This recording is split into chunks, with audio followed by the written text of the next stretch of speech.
we need, yeah. Man, I got it, wow. Hey everybody, welcome again to another edition of Box Seats, a show where we talk about sports with comedians. And as we wait for the comedians to come in and join the show, let me bring in filmmaker Jason Hayes. Jay, how you doing, sir? How's everything, bro? What up, Frank? It's all good, man. Yeah, we you know, these guys are doing what they do. They in the streets, man. So They are comedians. Yeah. I ain't mad at them. I ain't mad at them. All right, so Jay, we got a lot to discuss, and I'm glad I got more stories than I normally would, because of what's going on in the sports world. So I guess the first topic, man, we're going to talk about is there is player availability reports that will be implemented by this year's NCAA men's and women's basketball tournaments for the first time. The NCAA said in its announcement this morning that financial penalties will be imposed on schools that do not follow the policy. Player availability reports have become required in the five other major conferences over the past couple of seasons, with the ACC, Big 12, and SEC posting the initial reports the night before a game, and the Big East and the Big 10 publishing theirs the morning of the games. Jay, does this have anything to do with gambling? Is this where this is going? Of course it's about gambling. Yeah. Because, why else does it matter if a college player who's an amateur, as they want you to believe, which is why they didn't pay him for 100 years, right? Is available or not? Now, if people want a game plan or not, I follow college football. Going into the week, you see a player get injured or hobbled off or whatever. Every college beat writer inquires about that player every day of the week. Mm-hmm. And they're getting, he's coming along. We're not sure. They know if they didn't practice or not, because a lot of them have access to practices.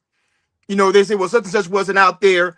So they're making this more like the NFL, trying to be more like them. But I think it's solely about gambling, for handicapping purposes. Mm-hmm. Mm-hmm. And are there other things added to that you think that this is the reason why? Because first, as soon as I read this, I was like, oh, this is about gambling. This is about news reports. This is about, they're saying it right now. I read the whole article. It has nothing to do with gambling, according to them. So but that's what they're going to say. What you want them to say? Yeah, exactly. Exactly. Again, Jay, college is becoming so much like pros. You know what I mean? Soon the line's going to be really, really blurred. The players are getting paid. This gambling is matching, the same amount of money. Jay, I don't know, bro. I don't know. I got to say this. I'm not liking where it's going. What's your final thought? I mean, this is like Donald Trump saying, I didn't buy the Miss Teen pageant because I wanted to touch teenage girls. Yeah. You know what I'm saying? Of course he can't say that. But right. We know that's why he purchased it. Yeah. Because he wanted access to young tenders. Mm-hmm. And right now, everything is about gambling and handicapping and help. Not only is it about that, it's about helping Vegas and the casinos best handicap in their favor. I had an idea of how much money that these people were making, but I think I'm dead wrong on the money. You know what I mean? You are dead wrong. I think I'm dead wrong on the money. It's got to be way more than what I was thinking. You know what I mean? It's got to be. Think about all the things that you can bet on. Right. You can bet on if they're going to kick a field goal in the third, in the first quarter. Right. You can bet on the color of the Gatorade that they're going to use. You know what I'm saying? You can literally bet on anything. So if they allow all those little micro bets, now, what happens is they've pulled people who wouldn't even gamble normally under normal circumstances, walk into a casino to place a bet, doing like that, into the process of gambling. So they're making exponentially more money, than they would have been making otherwise. Yeah, I 100% agree. All right, the next story I wanted to talk about is the WNBA, and we talked about this a couple of times. The WNBA 7-player committee this morning said this statement that it remains united on a recent player survey that reaffirms that the league's current proposal for the new collective bargaining agreement is not worth taking.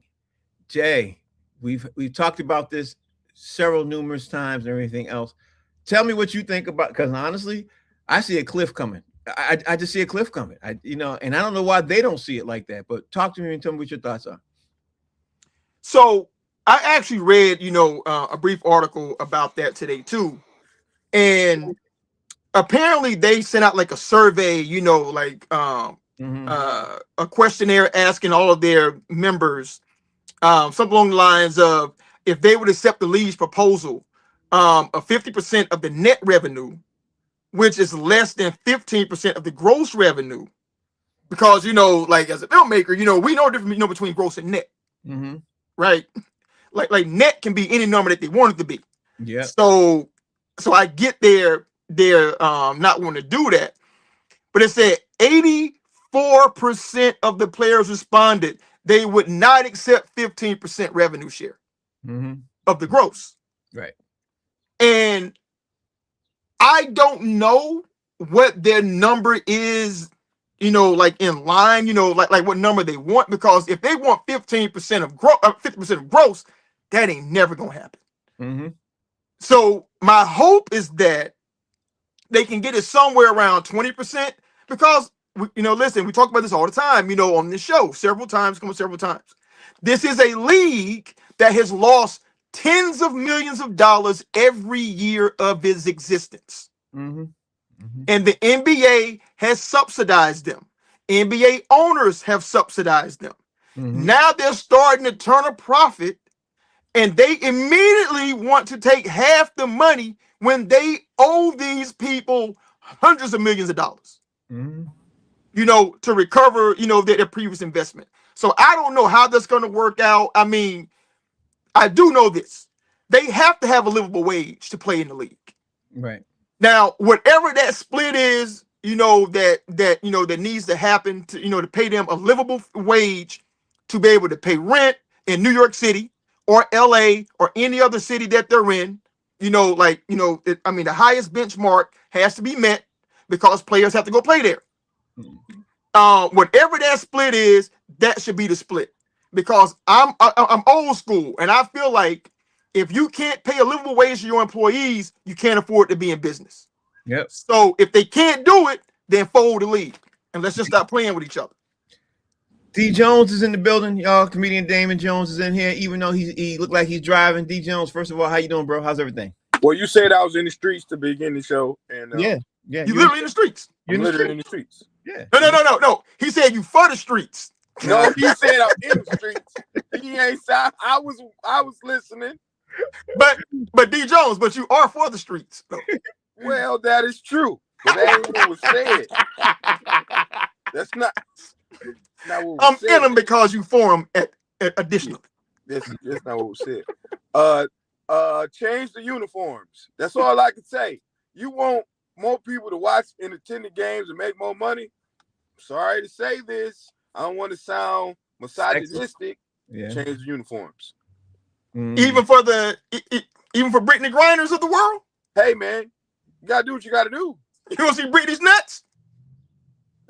I'm out. Because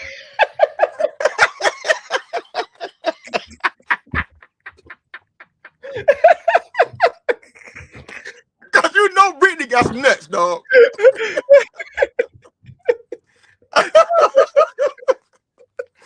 Yo, I was on this text chain, right? When Brittany Griner's wife announced that she was pregnant. And they was like, yo, who you think the father is? This dude wrote, man, Brittany shot that load. Hey man, Brittany gonna whoop your behind one day, bro. Yeah. When Brittany get a hold of you, I'm going to record it. I'm gonna put that grudge match together. And she gonna win, dog. She's 6'12". Yeah. She gonna drop. She got the reach. She gonna drop them D's on you. Oh my goodness. Okay, so somebody said on Instagram, actually Frank B said on Instagram, if you're losing tens of millions of dollars per year, why would you continue running the same business? Man, he makes a good point. So shout out to all the people watching on IG. But he makes a great point. Like, why would you? You know what I mean? It don't make no sense. It doesn't. It doesn't. Because I think, because women's college basketball is super popular.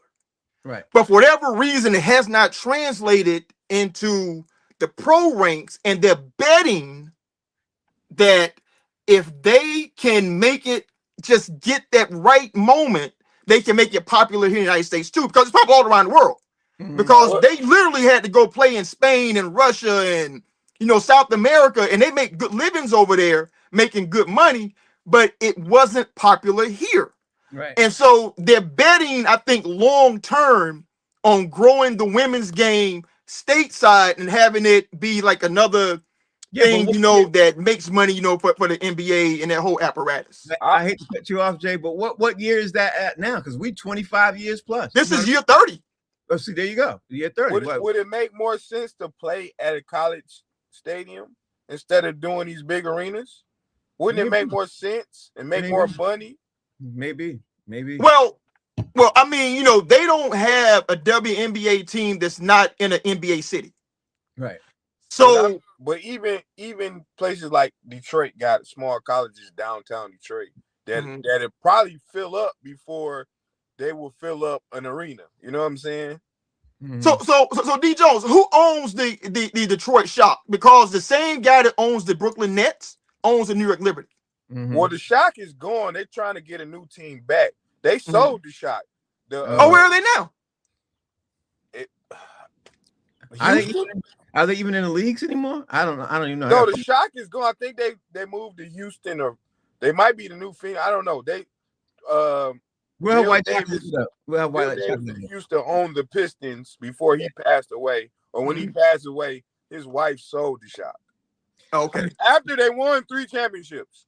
Well, listen, they folded the Houston Comets, which is arguably the greatest WNBA team ever. They don't even exist anymore. Mm-hmm.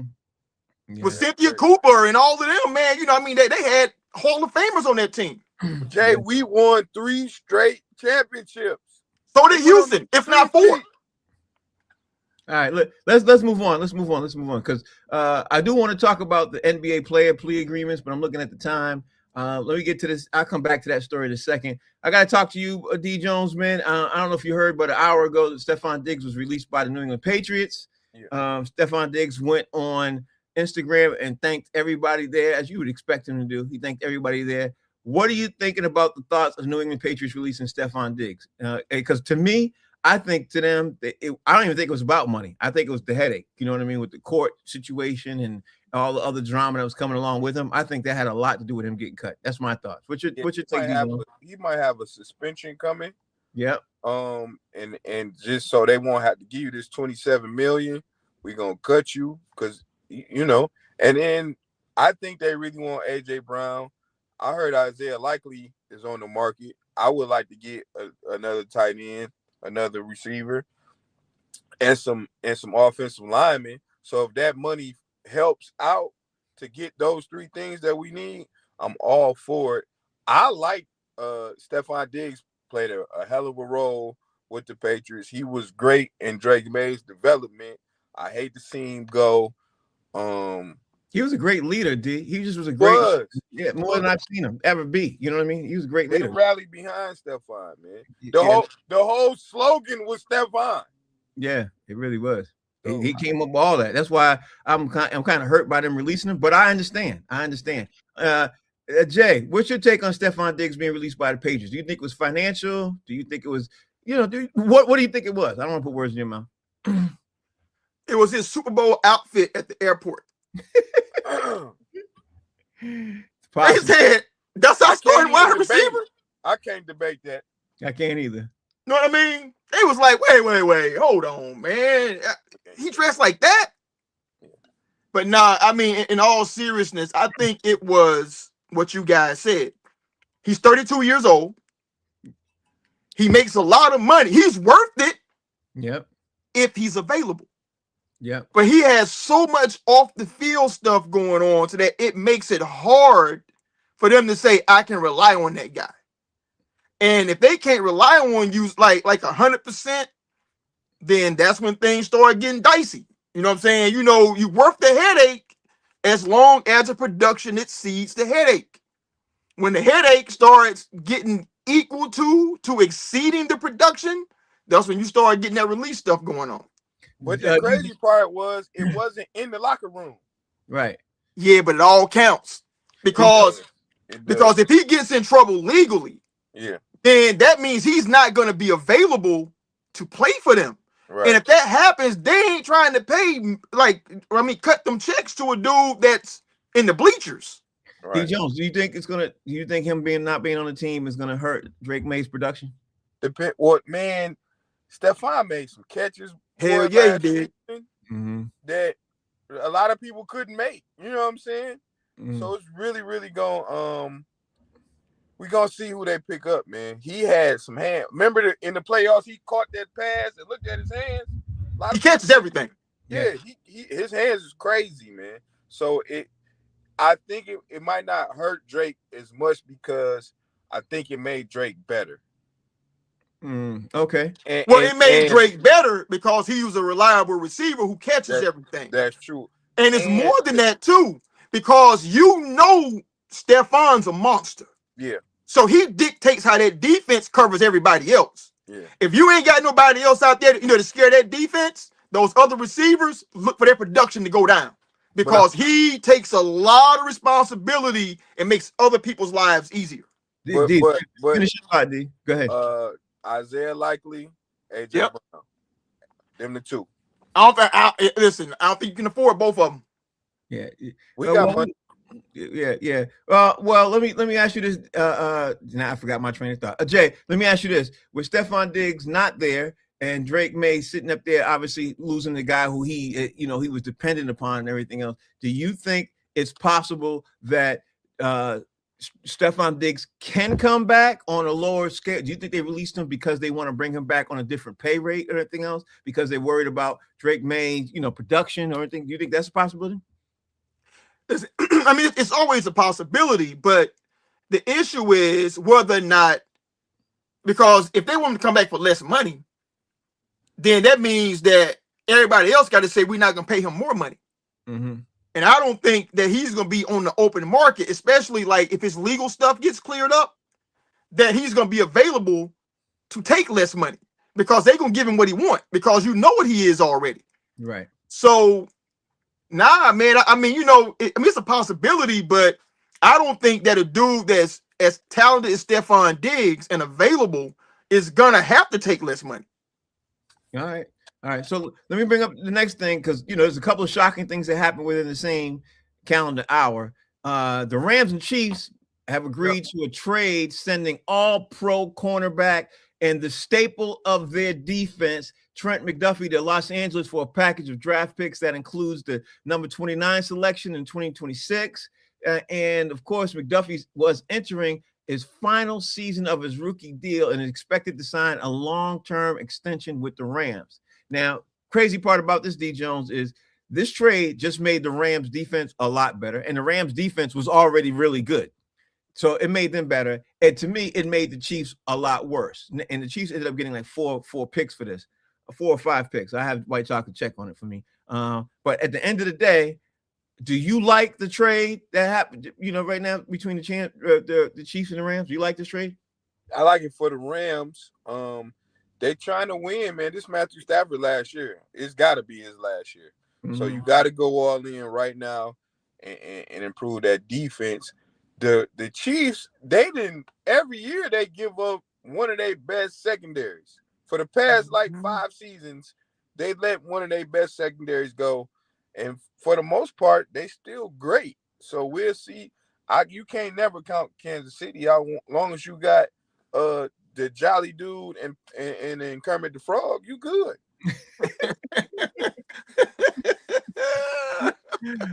Oh, Jay, what's your take on this, man? I mean, because that over the last couple of years, the Chiefs' defense has been getting worse. Statistically speaking, it's been getting worse and worse. And then they just traded one of the staples, who's also on a rookie contract. They traded him away to the Rams. They made the Rams a hell of a lot better. And the Chiefs, to me, on paper, got worse. What's your take on this, Jay? Well, one, you notice that they didn't trade him within the AFC. That's right.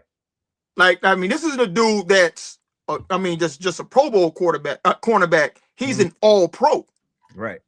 The best at his position. So I like it for the Rams and I like it for the Chiefs because the Rams, people forget, they hit on so many draft picks in the past, 2 drafts. People that they're really going to want to keep. So they don't really need to draft anybody right now. They need to fill holes. So, so what's the 29th pick really worth to them, to be honest? In this year's draft, when they already hit defensively, they already got, the wide receiver with Puka, they got Devontae Freeman, they still got Stafford, so they don't need a high draft pick. So for them to give those picks up, Kansas City needs picks. So to me, the Rams aren't really losing anything, and they getting something they really need in an all-pro cornerback. Mhm. And I just pulled up, just for the yup, the 40 times ran by cornerbacks this year. 4-3-2, 4-3-8, 4-4, 4-4, 4-4-1, 4-4-1, 4-4-1, 4-4-2, 4. They feel like they can find a cornerback in the draft. You know what I'm saying? Because they need some of everything else. So it makes sense for both of them to me. D Jones, I will say this. When I first saw this, I was like, okay, this is crazy for the Chiefs. And then I thought about it. I was like, it seemed like to me that the Chiefs are going to use a lot of this extra draft capital they're getting and everything else to help restock both sides of the ball. You know what I mean? For Patrick Mahomes and everything else, which makes sense. And I think now they have more going in this year and for next year, they have more draft picks than they've had in a while. So then I thought about it. I was like, maybe this might be a better move for the Chiefs, and I'm just overlooking it. You right or wrong? No, you're right. You're right. Plus, are we sure Pat playing this next season? He might be taking a whole year off anyway, so they can keep retooling, getting more draft picks, and when he come back, man, listen, it's the Chiefs. They got big old Jolly and Patrick Mahomes, man, and they got Eric Bieniemy back as calling plays too. Let's not forget about that. So. Yeah. So Jay, that leaves me with this last question with you, Jay. I mean, I overlooked the Chiefs. I spot on with the Rams. So now if you had to pick which side of the ball you think that the Chiefs are going to stock up because they got draft picks, you think they're going to stock up more on the offense or you think they're going to stock up more on the defense? Because I will say this, they had more drops than they've ever had since Patrick Mahomes has been here in this past season. You know what I mean? They had more wide receiver drops. And I know that for a fact. So what's your thoughts on this, Jay? I mean, they got to split it between both because they just traded an all-pro cornerback. So you got to at least try to replace that guy. But yeah, I mean, wide receiver has been an issue for them since Tyreek Hill left. Right. So they got to go get a wide receiver. Travis Kelce, we don't even know if he's coming back next season. So that's their leading pass catcher, and your wide receivers are trash because Rashee Rice can't stay out of jail. You know what I'm saying? So they need a tight end, they got to get wide receivers, they got to get a running back, because their running game is trash. Their O-line wasn't great, so they need some of everything. So I understand them giving up the cornerback to acquire picks because they need everything. 100%. And that's well said. They absolutely do. And also in the NFL, there was a couple of other things that shocked me that I saw about today. And I'm not sure if you heard this, not D Jones, but the Dallas Cowboys have finally gotten under the $301.2 million salary cap Wednesday morning because they restructured the contracts of Dak Prescott, wide receiver CeeDee Lamb, and left guard Tyler Smith. The Cowboys are nearly $55 million over the cap before the moves, but restructuring now clears $66 million in cap space, which tells me the Dallas Cowboys, for one time that I could really think in recent memory, the Dallas Cowboys are dead serious about going to sign somebody. You know what I mean? Somebody who's out there. I'm not sure what side of the ball they're going to get him on, but what are your thoughts about this, D. Jones, about the Cowboys trying to make some moves to get inside? Do you think they're going to go out there and sign somebody, or what do you think this move was? There's two terms, right? One term is something old that they used to say that the young people brought back. Whoop-de-doo. And here's my term. I don't give a piss about the Cowboys, okay? They still got the same general manager. He's still going to make the same stupid mistakes. It's the Cowboys. I wish the Cowboys would go to the XFL. I'm tired of talking about the Cowboys all the time, man. Yes, they got money. Maybe they go get Trey Henderson, but for some reason, their coach ain't going to coach them. And it's the Cowboys. I don't care. I don't care about the Cowboys. It doesn't matter. They're the Cowboys. Whoop-de-doo, okay? I think he hit the nail on the head with that one, Jay. I can't even top that. But Jay, what's your take on this, man? When you look at it, because again, the Cowboys cleared up more cap space than I can remember in a long time. How you think they're going to attack this offseason? I think it means that they realize that they got to keep George Pickens. Yep. They got to pay that guy.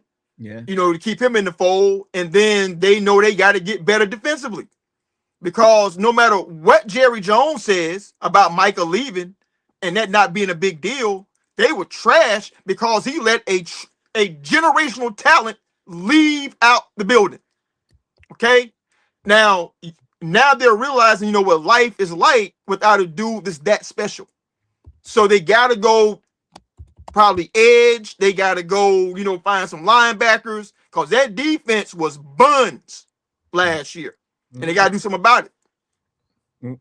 I can't even disagree. That's one thing about the Cowboys I think we all agree on. Besides us all hating them, like they are a poor, terribly run organization, and I think it starts at the top. I think as you go down, how people say from top to the bottom. I think there are some, coaches out there, they're working with garbage and they're trying to figure out how to make it work. You know what I mean? Because they have some good coaches on some of that staff, but I don't know. The Cowboys, I don't know. I don't like them anyway, so I don't know. Until the crypt keeper goes into his crypt, they're going to be the same. Yeah, 100%. D. Jones, another crazy thing that happened that I saw today is Aaron Rodgers made a statement today, and he says the Steelers still haven't given him a deadline to make a decision about playing this upcoming season. And we all know Aaron Rodgers will be in his 22nd season in NFL. Do you think the Steelers haven't told him anything because they're not trying to even have communications with him? Do you think they haven't told him anything because they still going to talk to him about him? Or what's your thoughts on this, D. Jones? Do I need to give you a deadline and let me know if you playing or not? Great point. That's crazy. You know if you want to play. If you don't want to play, let us know so we can move on. If they ain't gave me a deadline yet. Okay, the deadline tomorrow. What you gonna do? Let's know, bro. I'm sick of Aaron Rodgers. Whoop de doo about Aaron Rodgers. Okay, I'm sick of. I wish Howie was here so he could talk about how much he hate Aaron Rodgers. But I do want to see Aaron Rodgers go to the Minnesota Vikings just to beat the Lions 2 more times. If he can, because he's scared of getting hit, though, D. He's scared of getting hit. He playing like Tom Brady did in his last couple of years. You know how he's scared, letting the ball go really early, but you're scared to get hit. He's playing like that. He looked like the grandfather from Talladega Nights. Oh, wow. He does. You ain't first, you last.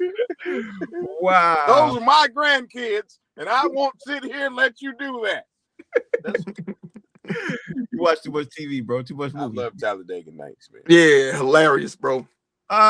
Jay, Aaron Rodgers is still in play. Do you think he should be saying any kind of statement like that, bro? Or should he be the one calling him saying, hey, I want to play immediately? How are you looking at this? Is this whole thing being played out wrong or what?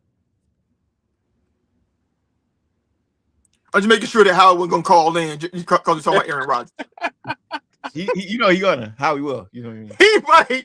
He might just call in just to bash Aaron Rodgers and then hang up. Mm-hmm. It's asinine, bro, because he should know if he's gonna play or not at this point, because training camp gonna be starting pretty soon. I mean, not training camp, the off-season workout stuff. Yeah. Right? Where they build those bonds, which he skipped last year. So maybe that's why he doesn't feel like he necessarily needs to tell him anything, because he don't plan on telling this stuff anyway. But to me, it feels like that shows you how dire things are for Pittsburgh, that they're letting a 5,000-year-old quarterback hold them hostage.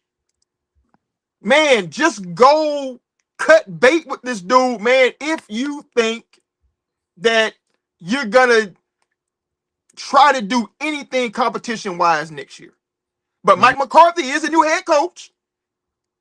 And Mike McCarthy might be holding out, hope against hope, that he gets his guy back. I don't know. Yeah, I don't know either, but I will say this. Any organization that gets Aaron Rodgers, to me, everybody has their own opinion, but any organization that gets Aaron Rodgers right now, you are setting your organization back. I don't care how you chop it up.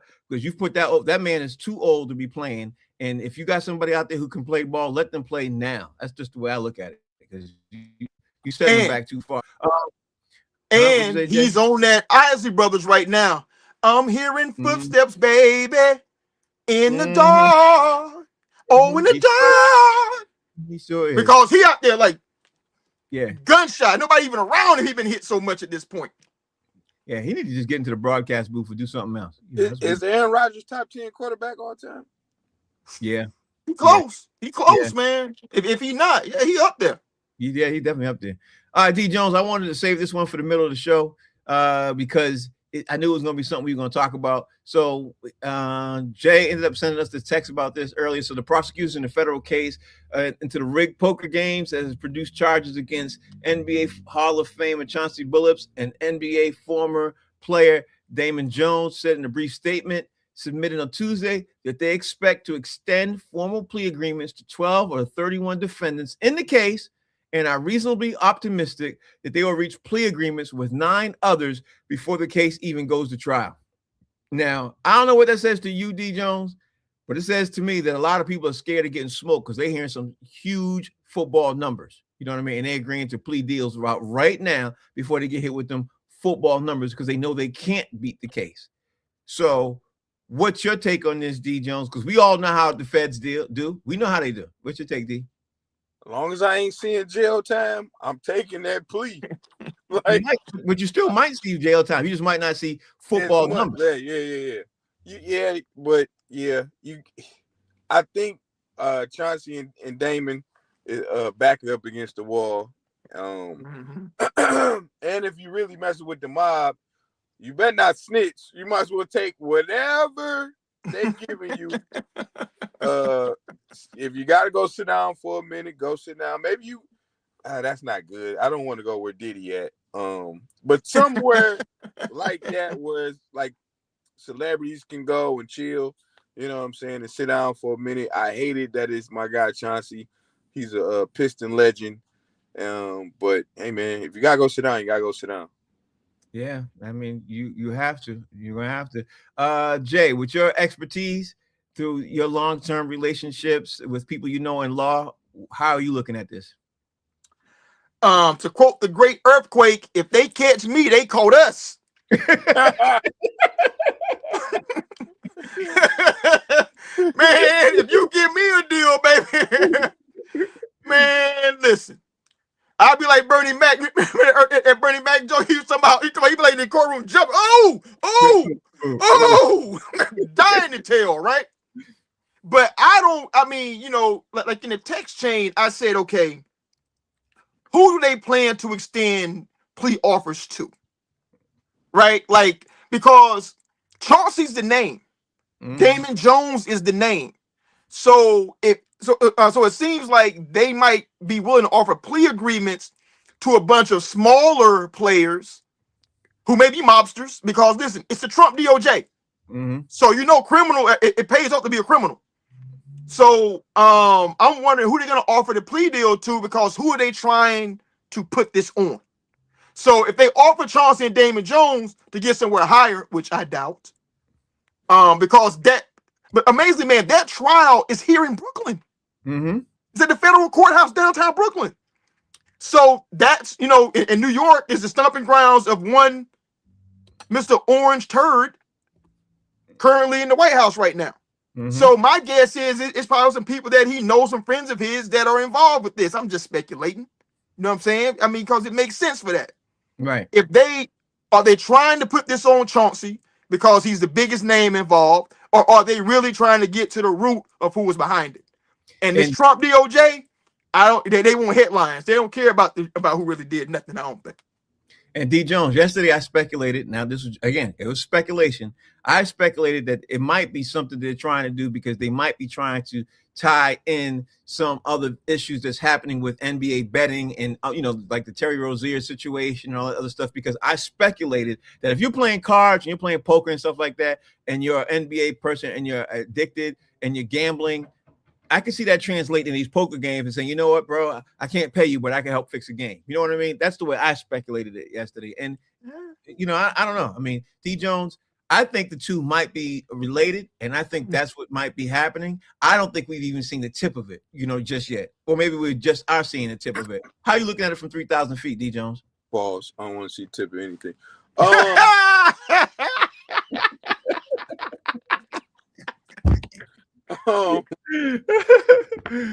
Noted. Yeah. I'm surprised that Chauncey's the biggest name out of all of this. Yeah. Like that it didn't get to bigger as a former gambler myself, that it hasn't reached bigger, more known names than Chauncy Billups. That's the biggest surprise to me of all is that he's the biggest name. But you're right. I don't know, because like I said, I would have thought bigger names would be named by now, and they haven't. So maybe it doesn't go to that line with active players, but maybe a lot of former players. But do you think the two are connected? Do you think that this type of situation with the poker games, and do you think No. do you think they're connected in any way? No, because if I'm in the NBA, I can rig a game.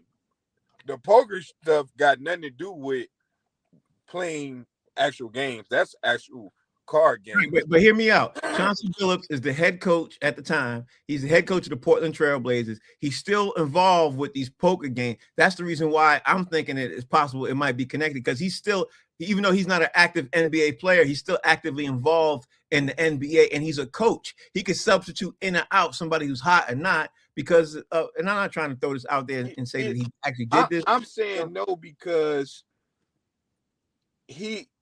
I'm sure he didn't think he was gonna get caught with poker games. If you get caught with the basketball, you're banned. Mm-hmm. So I think he probably be like, I can rig card games because that's not online. You can't. It's hard to trace that unless somebody tell. Then, hey man, I'm gonna miss 3 layups and sub myself out the game. Mm-hmm. Mm-hmm. So I don't think so. But according, like if you read the narrative that they're trying to form, they're trying to make it seem like Chauncey's the mastermind. Right. So if Chauncey's the mastermind, that means that he's the bank, that he's the casino, that he's the one fleecing everybody else. So he's the one making money. So he's not going to be indebted to anybody to have to fix anything, to be honest. If what they say is true about what he did, with his hand in this. So I don't think it's connected in that way, but I do think that the same people behind those behind those poker games are the same people fixing games someplace else. Mm-hmm. You know what I'm saying? That's why I think it's connected somehow. I don't know how. I just know there's a lot of people taking plea agreements because the NBA wants this to be hushed and taken care of real quick, so stuff doesn't come out. That's what I think. All right, so the next topic, man, I'm happy D. Jones is up here on this case, because this is a topic I'm sure that he probably already discussed. But Pistons head coach J.B. Bickerstaff had strong words for an anonymous player, a Cleveland Cavalier player, who called out the Detroit Pistons. The Cleveland Cavaliers had many chances to defeat the Detroit Pistons last Friday, even though they were without their 2 stars, James Harden and Donovan Mitchell. The Cavs failed to close the game out at the free throw line, and they couldn't hold on to a lead late in regulation. Despite the loss, there was a reason for optimism in Friday's game from the Cleveland Cavaliers. This led to an anonymous Cleveland Cavalier player telling Chris Fetter of Cleveland.com that the Pistons aren't in our class. And Coach Bickerstaff said he ain't even going to address that because it made no sense to him. And he also said that if you said it, you should be man enough to put your name to it. What's your take on this, D. Jones, about this issue and your head coach coming forward? Because J.B. Bickerstaff is the calmest dude in the world. He don't come forward and say nothing about nothing, no matter what. But this really seemed to, get him really upset. What's your case? What's your thoughts, D. Jones? Because it's weak to do something like that anonymously. If you gonna talk trash, talk your trash. Don't do it anonymous. We want to know who said it. If it was a Piston, you think we wouldn't say it? Right. You know what I'm saying? It probably was Donovan Mitchell, because he seemed like somebody who will throw a rock and run. You know what I'm saying? Say hide his hands. Yeah. Yeah. He seemed like the type to do it. He's sitting on the sideline. He didn't play that game. If I was playing, we would have won. They not in our class. Don't say my name, though, that I said it. But, hey, man, listen. I know, and I feel like we're going to have to play the Cavs in the playoffs. My expectation for the Pistons was to get out the first round. My expectation was not to be the best team in the East. I didn't see that happening. Or even the best record in the NBA. They already overexceeded my expectation. I just wanted to get out the first round. If we see the Cavs, it's one known and one unknown. I don't know what the Pistons will do if they get out of a playoff series. I don't know. Win or lose, I don't know. But I do know James Harden in the playoffs. And I ain't worried about it. We want all the smoke with everybody, with Boston, with the Knicks, with the Cavs, with whoever. I will say this, D. Jones. I will say this. I think James Harden said that because he talks slick all the time. I saw that 5-on-5 documentary on Netflix, and he talked a lot of trash, bro. So I think he the one who said it. I don't think just got there. Yeah, I think he's the one who still said it, though. I think he's the one who said it. Jay, are you surprised by JB Bickerstaff's comments about what we said about, talking about obviously this situation, especially coming from Cleveland with the player and not putting his name to it? Are you surprised at all this situation, Jay? Two things. One, we know it wasn't James Harden because he was already at the strip club by the time the interview could have been done. In Cleveland? Listen, if they got a strip club, man, listen, if it's a strip club, he there. I don't care if they got scallywags on the stage, man, with lupus. But they was in Detroit. We Yeah. only got... Oh, he was at the strip club then. You know this. Okay. He was already out of there, bro. You're right. So it wasn't James Harden. You know what I'm saying? Just eliminate him. I mean, he was already at the strip club. Okay. Two, I agree with John Blair Bickerstaff. If you're going to say something like that, say it with your chest. You know what I'm saying? Don't be hiding around no anonymous stuff. You know what I mean? Which makes me think that it wasn't Donovan either. It sounds like the Afro dude, like something he would say. The dude who was here in Brooklyn, the center. Garrett. Nah, what's his name? Garrett. The center. Garrett. Nah, Garrett. It's not Garrett, is it? Jared Allen. Him. Yeah. I mean, listen, don't hold me to it. I mean, it just seemed like something he would say because he was tight. I ain't even had my two best players, man. They ain't even in our class. I can see him saying something like that out of frustration.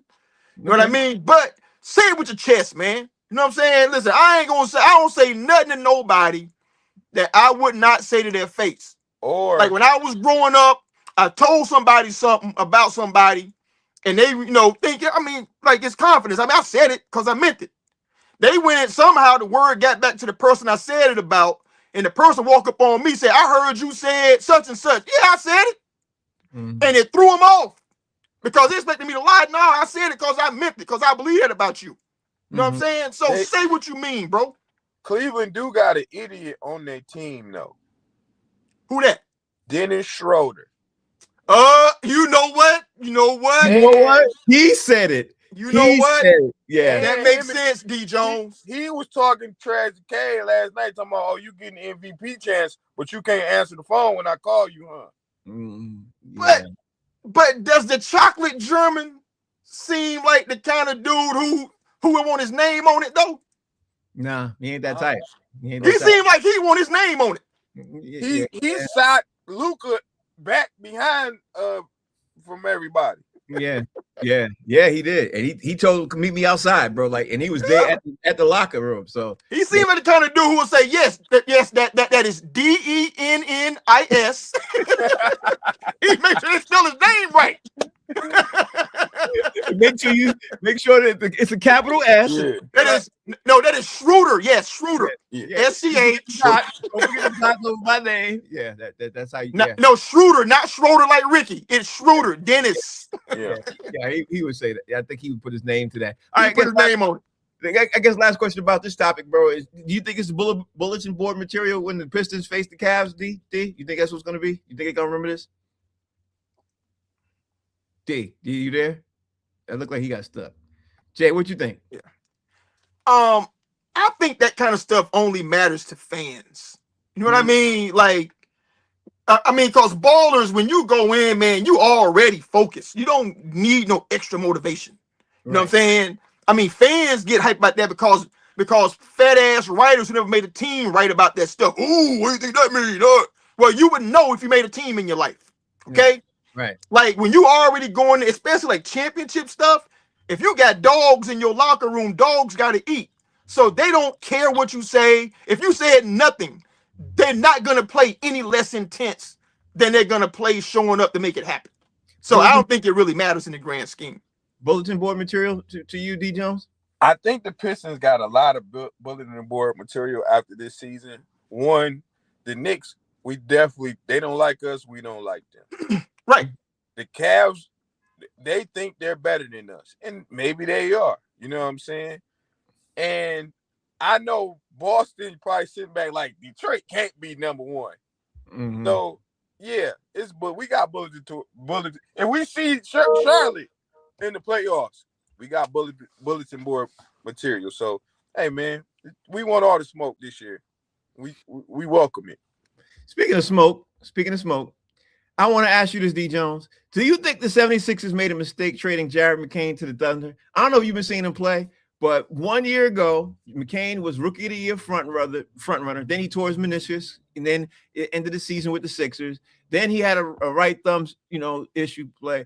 But then I've been watching this boy ball out, and I'm going to say in 37 of 60 possible games with the Sixers, he got a quick leash and everything else. But ever since, this man has been one of the best players in the league, and he is right now people are thinking that he might be nominated for the best comeback player in the league too. I'm sure Jay's going to look up his stats, but I think one of the biggest mistakes the Sixers made this year, besides stuff that they did, was got rid of this kid. And I saw him play 4 times, bro. This kid, I couldn't even believe he was on the Sixers. You know what I mean? What's your take on this, D. Jones? You think they made a mistake? Well, sometimes you don't know how good a player going to be his first 2 or 3 years. So time will tell. The Sixers, same Sixers looking good without him. Mm-hmm. I'm thinking about the cat that started point guard for Portland. I think he was with the Wizards. He is insane. He's not white, but he's foreign. He's insane. So sometimes you don't know who you have sitting there till it's too late and they come back and burn you. So I don't know. Jay, what are your thoughts on this Jared McCain? Because I saw the OKC play the other night. This kid brought them back. They were getting smoked. This kid brought them back by himself. He came down and hit 9 3-pointers. And I think he out of 10 shots, he hit 9 3-pointers. And this kid brought him all the way back, and they almost won. And then I saw him play the Pistons, and he came back and almost helped them, beat the Pistons the other night, or less than 5-6 days ago. What's your thoughts about this Jared McCain? Is he surprising you? Everybody can play in the NBA, man. But as a person who lived in Philadelphia for like a little over 5 years, so I know that city. I know Philadelphia, mm-hmm. and all the Ox in Philly. The second he made booty shaking videos with his nails painted, he had to leave Philadelphia. Mm-hmm. He did what? He made like booty shaking videos, like his sister, man. He was like twerking and Oh, so he's on the right team though, because that's all they do with OKC. Right. They carry purses out there too. You know what I mean? So I'm talking about the team. I know, that's what I'm saying. So that's a better environment for him to be out there. Because Philly is like, he did what, son? No. Come on, man. He had a joint on his wrist? Nope. But in terms of like his season stats, he's averaging less than 9 points a game. Mm-hmm. And but seriously, VJ Edgecombe made him expendable. Yeah, that's true. Because Tyrese Maxey, we know what he is. Mm-hmm. And VJ Edgecombe came in and he's as advertised. And they had, I'm saying this, they drafted Edgecombe like in the top 3 picks when they already had McCain on their roster. So they had him already. And Edgecombe came in and he was starting over him. He's outperforming him in every possible way. So there was no place for him to go with that. So he had to go someplace. I'm not saying OKC, but he wasn't going to be in Philadelphia long term. Yeah, I agree with that. But there's a thought to me that with VJ Edgecombe, if you get VJ what's their fourth? I'm just sitting here thinking, when one guy sits down and you got a guy like him coming off the bench and coming in, I think you don't lose anything, but you're right. You're right. VJ did make him expendable. He makes $4 million a year. Yeah. That's true too. All right. So the next topic I want to talk about, man, I don't know if you guys have been paying attention to this JJ Redick situation that's going on with Luka that we mentioned yesterday. JJ Redick ended up responding, and he said, quote unquote, it felt very normal to me. What did he say felt very normal to him? Is the fact that the way Luka and him were going back and forth on the sideline during the Lakers game over the weekend, when they seemed like they were having their tit for tat. Now, there's a couple of ways you can look at this, D. Jones. If he's saying that felt normal, is he saying that felt normal coming from Luka, or is he saying that felt normal just for being in the NBA? You know what I mean? I think he's saying that felt normal for him coming from Luka, because Luka is basically a crybaby. That's the way I think he's saying it. What's your take on this, D. Jones? Talk to me. You got white privilege meeting multi-millionaire. White privilege. So maybe it does feel normal to them. I don't know. I don't remember JJ being on any teams that was where the star player was getting into it with the coach. I don't think when he was with Philly they did that. When he was with the Clippers that happened. So maybe he's just trying to make an excuse, and it sounds stupid to me. And I don't think he's gonna be the coach next year for the Lakers. He might not even be the coach in the next couple of weeks for the Lakers, but that's a different conversation. Jay, how are you looking at this?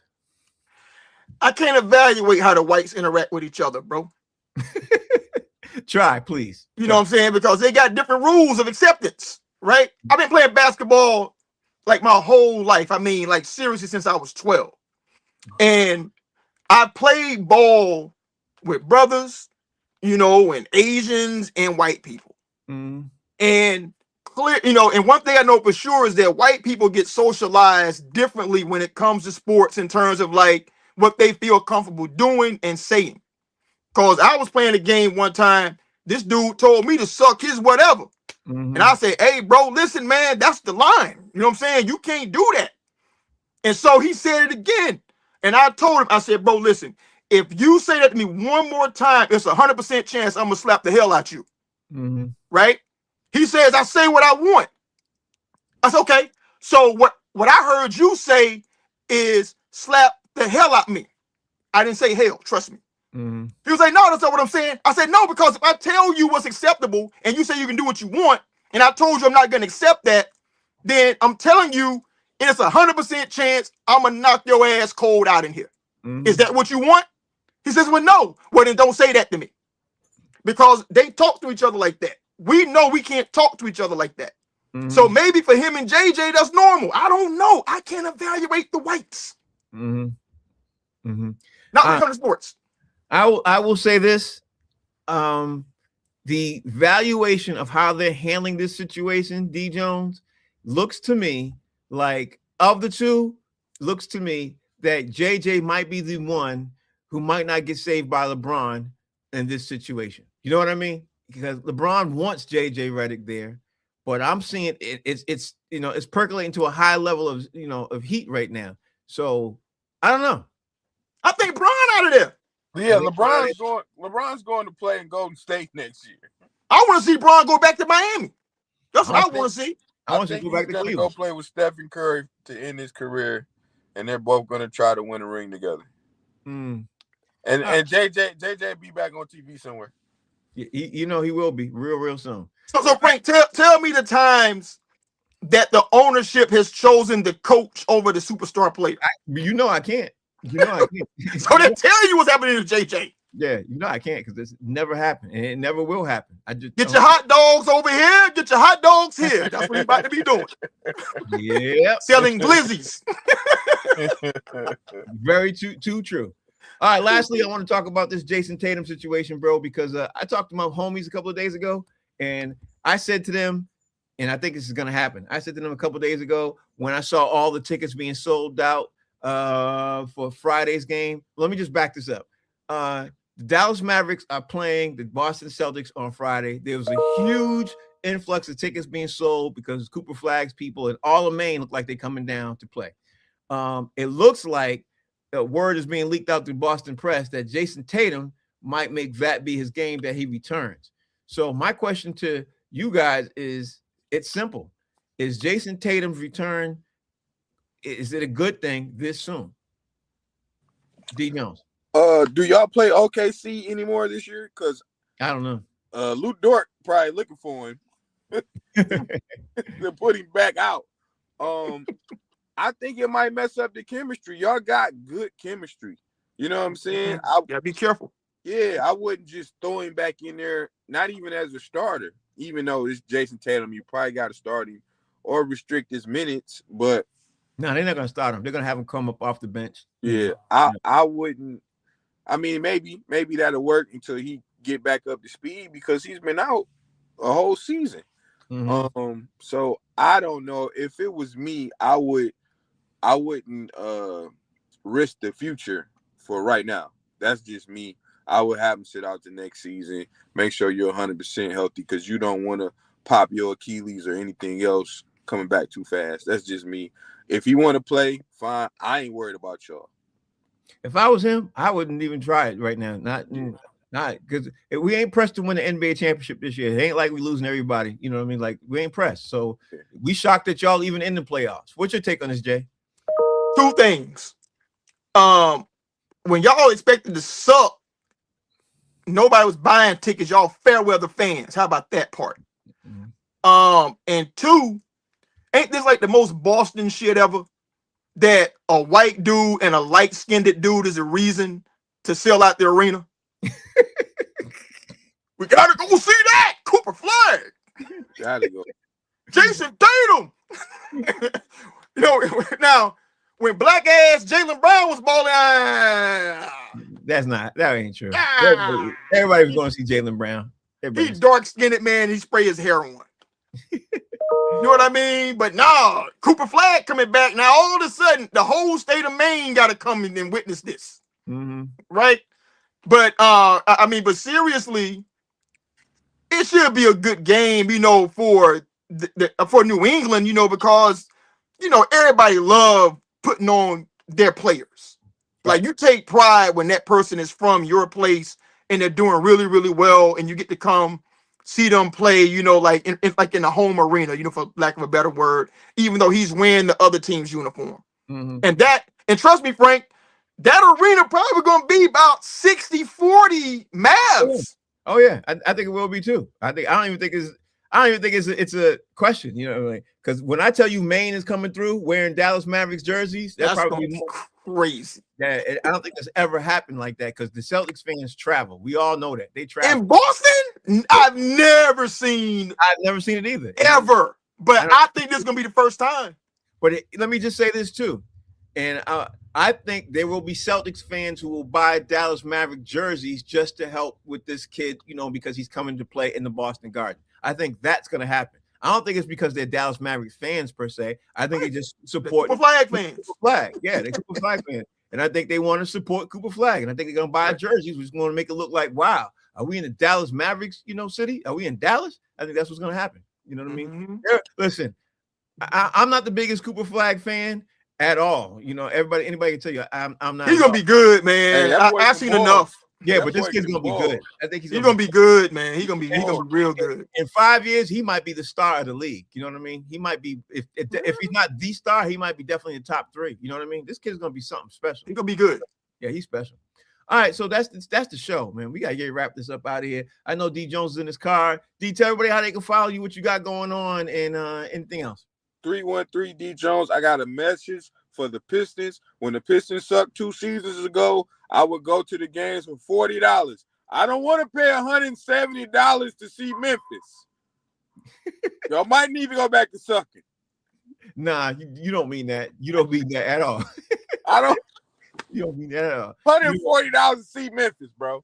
Yeah, that's crazy. But you know what? The tickets were expensive for the Celtics in Brooklyn. Because you know, my sister and her boyfriend went to go see this, and I couldn't believe. I was like, to see Brooklyn? How much was this ticket? Like, they're expensive, bro. That's how it is. That's how it is. Jay, tell everybody out there how they can follow you, bro. What you got going on?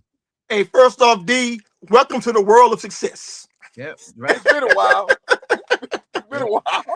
when you got a product that nobody want, they gotta give it away.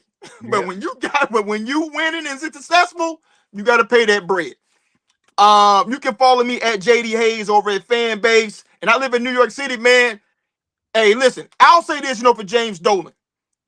Out of all the owners of professional sports, he's the only one who said, if my team does not win, if they don't make the playoffs, they have a losing record, I will not raise ticket prices one nickel. And he has always honored that with the Knicks. Yep, he sure has. I remember the days in 2002, 3, 4, 5.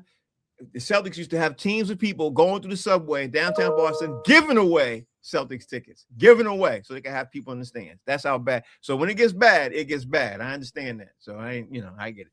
Anyway, the name of the show is called Box Seats. We're going to be back tomorrow with more comedians. Of course, we're going to talk about sports. We're going to talk about some of this other stuff that's leading into the weekend, the NCAA stuff, NBA, stuff, just a whole bunch of stuff that's going on. But most importantly, who's getting tagged and who's not, and who will be cut, because people are cutting people. Name of the show is called Frank, real quick.